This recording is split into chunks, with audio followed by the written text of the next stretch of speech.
Hello friends, कैसे हैं आप लोग। आईसीआर नेट के सेशन में आप सभी का स्वागत है। आज हम लोग अगेन आईसीआर नेट से रिलेटेड कुछ कॉन्सेप्ट को डिस्कस करेंगे। तो जैसा कि आप अपने स्क्रीन पे जो है देख सकते हैं, यहाँ पे एक क्वेश्चन लिखा हुआ है, the characters that is govern by many genes and showing discrete variation is known as. तो ऐसे कैरेक्टर जो कि बहुत सारे जीन के द्वारा तो निर्धारित होते हैं, लेकिन डिस्क्रीट वेरिएशन शो करते हैं या फिर डिसकंटिन्यूअस वेरिएशन शो करते हैं, ऐसे कैरेक्टर्स को हम क्या कहते हैं, ये हमसे पूछा जा रहा है। तो पहला ऑप्शन आपका दिया हुआ है ओलिगोजेनिक कैरेक्टर, दूसरा ऑप्शन आपका दिया गया है क्वालिटेटिव कैरेक्टर, और तीसरा कैरेक्टर ऑप्शन जो दिया गया है वो क्वासी क्वांटिटेटिव कैरेक्टर दिया गया है, और चौथा जो ऑप्शन दिया गया है बोथ बी एंड सी का ऑप्शन दिया गया है।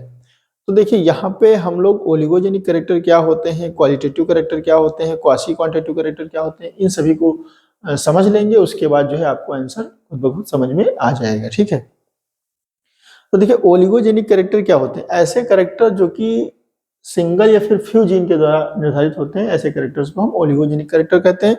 और ओलिगोजेनिक कैरेक्टर जो होते हैं उन्हीं को हम क्वालिटेटिव कैरेक्टर भी बोलते हैं। समझ गए।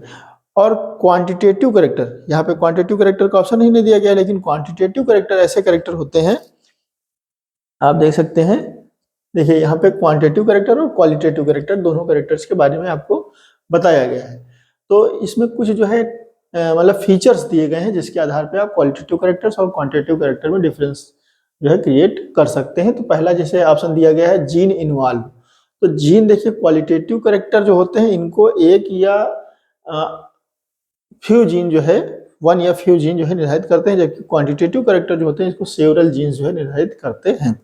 नेक्स्ट जो है यहाँ पे पॉइंट दिया गया है इफेक्ट ऑफ इंडिविजुअल जीन, तो जो इंडिविजुअल जीन का इफेक्ट होता है क्वालिटेटिव कैरेक्टर की अगर बात करें तो यहाँ पे इंडिविजुअल जीन का जो इफेक्ट होता है वो लार्ज होता है और डिटेक्टेबल होता है। सिंगल जीन के इफेक्ट को आप डिटेक्ट कर सकते हो, लेकिन क्वांटिटेटिव कैरेक्टर में चूंकि बहुत सारे जीन होते हैं तो यहाँ पे जो एक सिंगल जीन का इफेक्ट होता है ये स्मॉल होता है, लेकिन ये क्यूमुलेटिव होता है, एडिटिव नेचर का होता है। तीसरा ऑप्शन यहाँ पे दिया गया है, देखिए वेरिएशन। वेरिएशन की बात करें तो जो क्वालिटेटिव ट्रेट होते हैं इसमें वेरिएशन डिसकंटिन्यूअस होता है, जबकि क्वांटिटेटिव कैरेक्टर में जो वेरिएशन होता है ये कंटिन्यूअस वेरिएशन होता है। क्योंकि बहुत सारे जीन होते हैं तो लगातार हमको वेरिएशन देखने को मिलता है। जैसे ईल्ड में आप देख पाते हैं कि बहुत सारा वेरिएशन हमको देखने को मिलता है, जबकि फ्लावर कलर की बात करें तो एक लिमिटेड वेरिएशन हमको देखने को मिलता है। रेड, व्हाइट, येलो, इस तरीके से हमको लिमिटेड वेरिएशन देखने को मिलता है, जबकि क्वांटिटेटिव कैरेक्टर में हमको जो वेरिएशन देखने को मिलता है वो कंटिन्यूअस वेरिएशन देखने को मिलता है।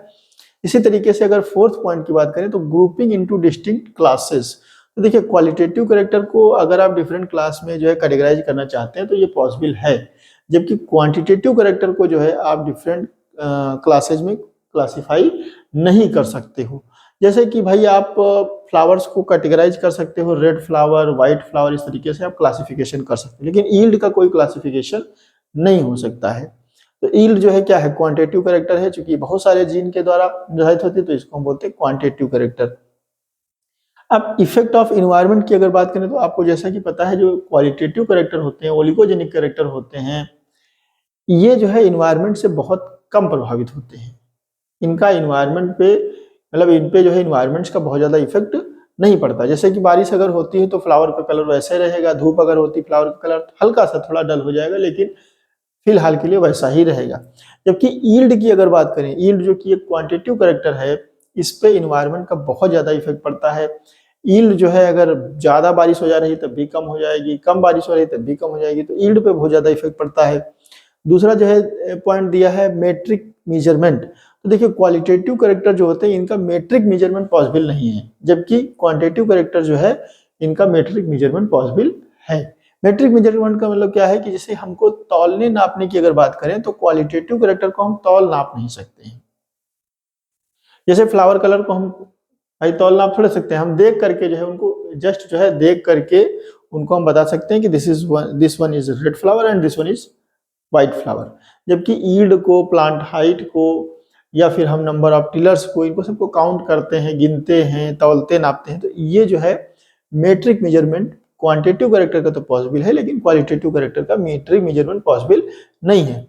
सेकंड अगर हम बात करें एनालिसिस की, तो एनालिसिस जो होती है क्वालिटेटिव कैरेक्टर्स की, ये फ्रीक्वेंसीज और रेशियो पे बेस्ड होती है। जबकि क्वांटिटेटिव कैरेक्टर की जो मेजरमेंट होती है, एनालिसिस होती है, ये मीन वेरिएंस और कोवेरिएंस पे बेस्ड होती है। नेक्स्ट अगर पॉइंट करें स्टेबिलिटी की, तो देखिए क्वालिटेटिव कैरेक्टर की स्टेबिलिटी हाई होती है, जबकि क्वांटिटेटिव कैरेक्टर की स्टेबिलिटी जो है लो टू मीडियम होती है। स्टेबिलिटी का मतलब क्या है कि जो कैरेक्टर का एक्सप्रेशन है वो अलग अलग इन्वायरमेंट में किस तरीके से बिहेव करता है, स्टेबल परफॉर्मेंस देता है या फिर उसमें वेरिएशन देखने को मिलता है। जैसे कि अगर हम रेड फ्लावर कलर वाले जो है रोज को अगर हम यहाँ पे यूपी में लगा रहे हैं तब भी उसका वही एक्सप्रेशन होगा, अगर हम जो है हिमाचल प्रदेश में लगा रहे हैं तब भी उसका एक्सप्रेशन वही होगा, अगर हम राजस्थान में लगा रहे हैं तब भी उसका एक्सप्रेशन वही होगा, मतलब रेड फ्लावर ही प्रोड्यूस करेगा मोर एंड लेस। जबकि ईल्ड की अगर बात करें तो ईल्ड तो बहुत ज़्यादा प्रभावित हो जाएगी, हो सकता है हमको ईल्ड जो है मिले ही ना। तो कहने का मतलब यह है कि जो क्वांटिटेटिव कैरेक्टर होते हैं ये अलग अलग इन्वायरमेंट्स में जो है स्टेबिलिटी हमको नहीं शो करते हैं, स्टेबल परफॉर्मेंस हमको नहीं शो करते हैं, जबकि जो क्वालिटेटिव कैरेक्टर होते हैं इनका स्टेबल परफॉर्मेंस हमको देखने को मिलता है। अब हम अगर एग्जाम्पल की बात करें तो क्वालिटेटिव कैरेक्टर में जैसा कि हमने आपको बताया फ्लावर कलर हो गया, शेप हो गया, सरफेस ऑफ प्लांट पार्ट्स हो गया। क्वांटिटेटिव कैरेक्टर्स में जैसे हाइट हो गया, वेट हो गया, विड्थ हो गया, लेंथ हो गया, ड्यूरेशन हो गया, मतलब maturity duration, flowering duration etcetera. तो जिनको हमको तौलना नापना पड़ेगा, मेजर करना पड़ेगा, उन सभी को हम क्या बोलते हैं, क्वांटिटेटिव कैरेक्टर बोलते हैं। तो ये जो क्वेश्चन यहाँ पे था, ये जो क्वेश्चन यहाँ पे था कि भाई ऐसे कैरेक्टर्स जो कि बहुत सारे जीन के द्वारा तो निर्धारित होते हैं लेकिन डिस्क्रीट वेरिएशन शो करते हैं।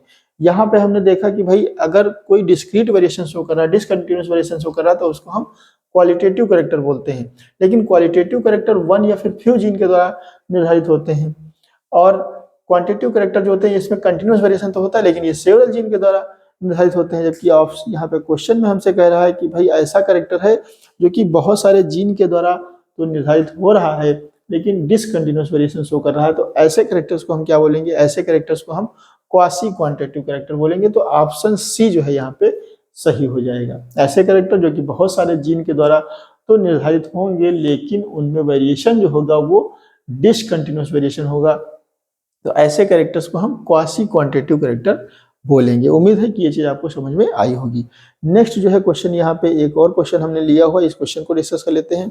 यहाँ पे दिया हुआ है if a red flower coloured plants having capital R genotypes is crossed with a white flower coloured plants having small R genotypes, what will be percentage of red flower colored plants in F1 in Snapdragon plant. तो देखिए यहाँ पे Snapdragon plants का जो है बात किया गया है, स्नैपड्रैगन प्लांट्स की बात की गई है। तो स्नैपड्रैगन में आपको ये पता होना चाहिए कि यहाँ पे इनकम्प्लीट डोमिनेंस पाई जाती है। यहाँ पे जो है हमको इनकम्प्लीट डोमिनेंस देखने को मिलती है। इनकम्प्लीट डोमिनेंस क्या होती है? इनकम्प्लीट डोमिनेंस में क्या होता है कि अगर हम रेड फ्लावर कलर्ड प्लांट्स का जो है cross white flower coloured plants के साथ करा रहे हैं तो F1 में जो है हमको पिंक कलर परफॉर्मेंस देखने को मिलता है। हमको जो है ना तो रेड मिलता है ना फिर व्हाइट मिलता है। यहाँ पे कोई भी जीन जो है डोमिनेंसी शो नहीं करता है एक दूसरे पे। इनका मतलब इनकम्प्लीट डोमिनेंस होता है। डोमिनेंसी तो रहेगी लेकिन इनकम्प्लीट डोमिनेंसी रहेगी। इसकी भी इनकम्प्लीट डोमिनेंस रहेगी और इसकी भी इनकम्प्लीट डोमिनेंस रहेगी, जिसके वजह से इन दोनों का जो है इंटरमीडिएट एक्सप्रेशन हमको F1 में देखने को मिलेगा। समझ गए? तो यहाँ पे मीडियम टाइप का जो है हमको एक्सप्रेशन देखने को मिलेगा।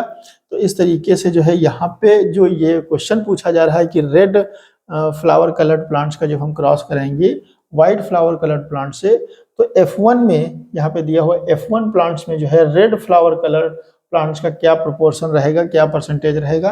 तो भाई ये देखिए 0 रहेगा, क्योंकि रेड हमको एक भी प्लांट्स नहीं मिलेंगे, हमको पिंक फ्लावर कलर वाले जो है प्लांट्स देखने को मिलेंगे। तो ऑप्शन बी जो है यहाँ पे करेक्ट हो जाएगा। तो आज के लिए बस इतना ही, मिलते हैं नेक्स्ट में। Thank you very much for listening to me.